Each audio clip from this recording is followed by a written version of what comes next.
और ये शब्द प्रभु ने श्री हनुमान जी से भी कहा। जब प्रभु से पहला मिलन हुआ तो श्री हनुमान जी ने कहा, प्रभु मैं तो जानता नहीं कि भजन कैसे किया जाता, ताकता पर मैं रघुवीर दुहाई, जानऊ नहीं कछु भजन उपाई।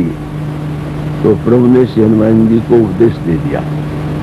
उनका अच्छा तो मैं बता दूं कि मेरी भक्ति चाहिए, और भक्ति भी ऐसी होनी चाहिए कि जो भक्ति दृढ़ हो, वहां भी दृढ़ शब्द का प्रयोग। हनुमान जी से प्रभु कहते हैं मेरी दृढ़ भक्ति होनी चाहिए, और उस दृढ़ता की शर्त क्या?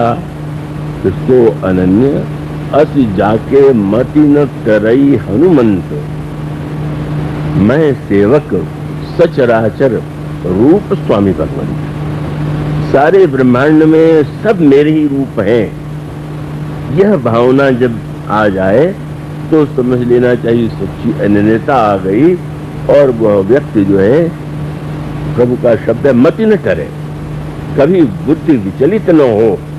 तो प्रभु का संकेत यही है कि मानसिक भक्ति ही भक्ति नहीं है जब तक बुद्धि में दृढ़ता न हो। और उसकी परीक्षा क्या है कि एक स्थान पर हमें भगवान का दिखाई देना वो स्वाभाविक रूप से उपयुक्त ही है, वहीं से व्यक्ति प्रारंभ करता है। लेकिन दिखाई देते देते जब सर्वत्र दिखाई देने लगे और मति न टरई माने एक स्थान पर मुझे देखना तो सरल है, पर सब रूपों में मैं हूं ये देखना बड़ा कठिन। और परीक्षा पूरी तब है कि सो अनन्य अस जाके मति न टरई हनुमंत, मैं सेवक सचराचर रूप स्वामी भगवंत। और परीक्षा भी हो गई जब लंका में प्रभु ने चंद्रमा को देख करके कहा, चंद्रमा में कालिमा कैसी? तो अनेक उत्तर मिले और अपनी अपनी क्षमता भावना के अनुकूल। पर प्रभु ने जब श्री हनुमान जी की ओर देखा, और श्री हनुमान जी की परीक्षा लेने के लिए हनुमान जी के उत्तर देने से पहले प्रभु बोल पड़े। अब यो तो यही था, सब बोलते तो अंत में प्रभु बोलते, पर जब अंगद बोल चुके, विभीषण और ये सुग्रीव बोल चुके, तब कहीं अचानक हनुमान जी के बोलने के पहले प्रभु बोल पड़े। प्रभु ने मुझे कहा, मुझे तो लगता है कि ये समुद्र में अमृत और चंद्रमा दोनों थे, दोनों सगे भाई। तो ये जो अमृत है इसमें कालापन, वो जो विष है वही कालापन। और उसका प्रमाण क्या? बोले मुझ जैसे विरही लोगों को पीड़ा न पहुंचाता है, तो विष न होता तो कैसे ही पीड़ा पहुंचाता। तो प्रभु ने अपने को विराही के रूप में, मैंने विरही के लिए तो महान कष्टदायी है चंद्रमा। अब परीक्षा बड़ी कड़ी, कह चुके हैं मति न टरई, और प्रभु स्वयं टालने के हिला रहे हैं कि अब हनुमान जी या तो कहें कि हाँ महाराज आप तो सब जो कहते ठीक ही कहते। और परीक्षा कड़ी में हनुमान जी कब पास हो गए? जब श्री हनुमान जी ने कहा, महाराज अब मुझे तो ऐसा कुछ नहीं लगता, ये विष है और राव के द्वारा प्रहार है, छिद्र है सब। कहा हनुमंत सुनहु प्रभु, सच तुम्हार प्रिय दास, तब मूर्ति विधु उड़ बसती, सो श्यामता आवाज। आपकी मूर्ति प्रभु समझ गए, जो दीक्षा दी थी मैंने, जो कहा था मति न टरई हनुमंत, आज सिद्ध हो गया कि मति वहीं स्थिर है। अन्यों की बात क्या सुन, प्रभु ने भी कहा तो नहीं महाराज, वो तो आपकी ही मूर्ति निवास करती। प्रभु ने बंदरों को विदा करते समय दृढ़ शब्द का प्रयोग किया। ये दृढ़ जो है, जो दृढ़ शब्द है, फिर वही अब गृह जाओ सखा सब भजो। भजन यहां भी तुम करते थे, पर वहां तुमको दृढ़ नियम पूर्वक भजन करना है।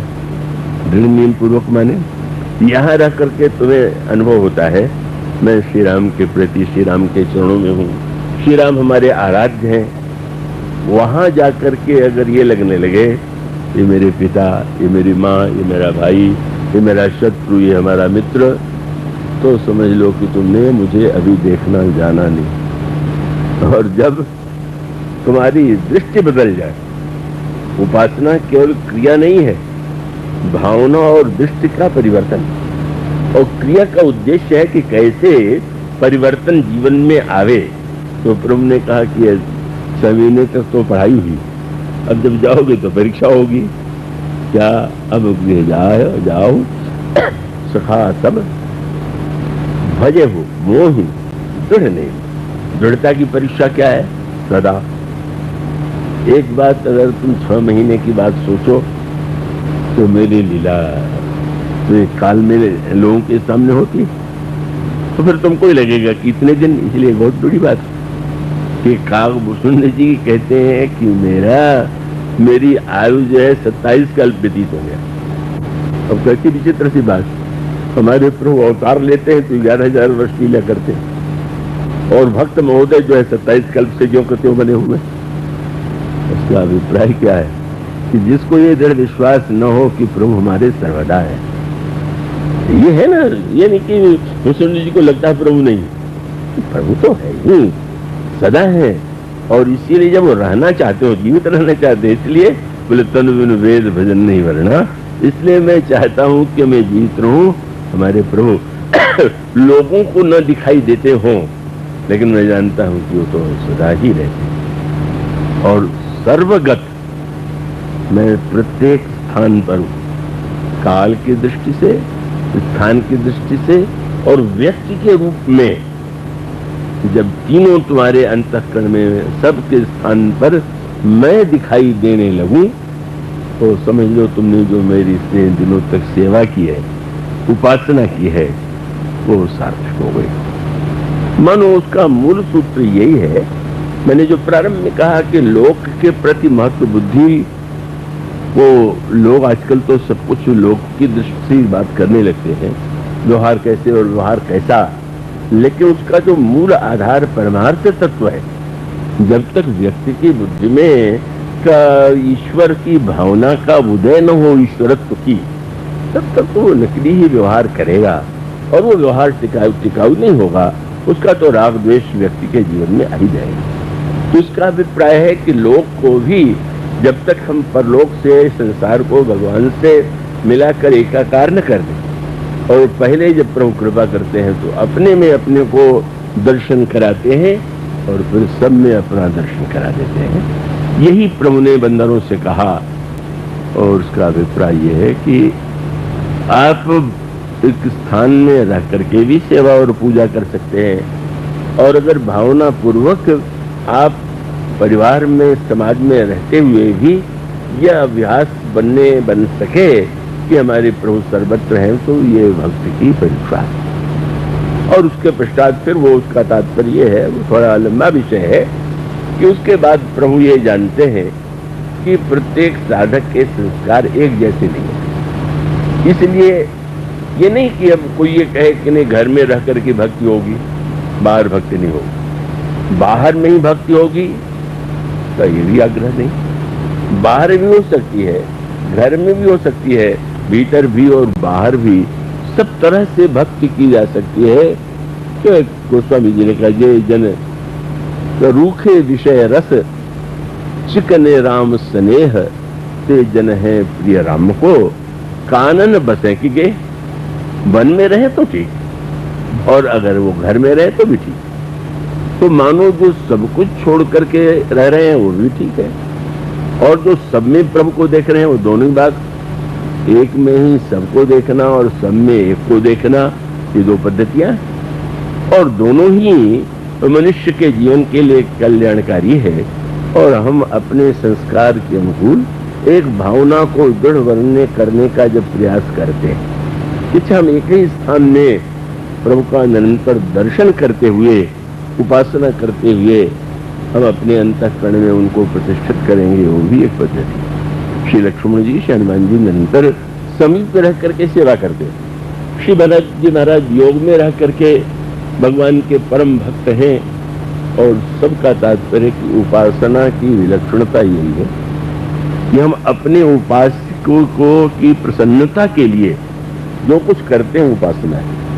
और ये उपास्य ऐसा अनोखा है कि सबसे अलग अलग नाता जोड़े हुए, और सबसे नाता जोड़ करके माने बंधनों को तो कह के विदा कर दिया, और श्री हनुमान जी से न जाने के लिए कहा, न रुकने के लिए कहा।